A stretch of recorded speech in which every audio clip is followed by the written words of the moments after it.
Psalm 49. So this Psalms, it's so true.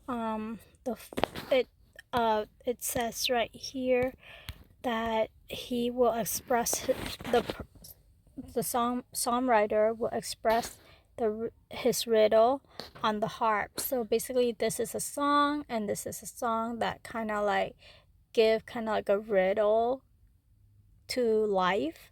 And it talks about how people who the last verse is so true. Mankind in its splendor, yet without understanding, is just like the animals that perish. So a lot of people wonder what is the difference between men and animal. And the difference is that men are created to know God and to make him known.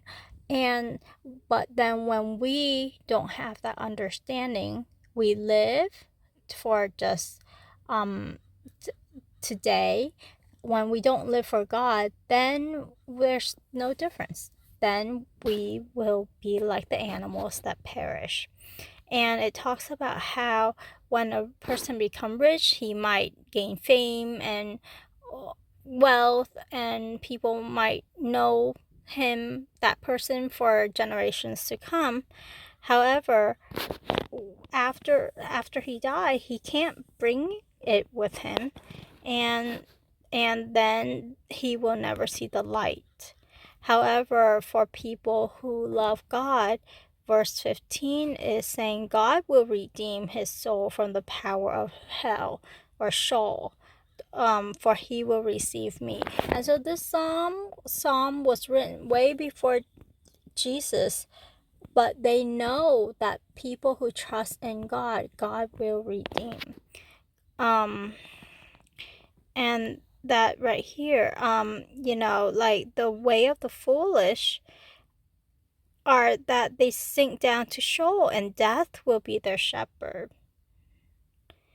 However, what the upright will rule them over them in the morning. I think that is talking about when we are all called to rise up at the end of the day.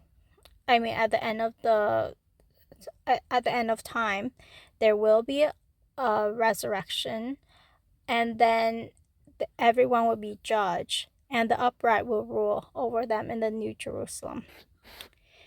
But the foolish one their form will be for Sheol to consume. So in that ever-consuming fire.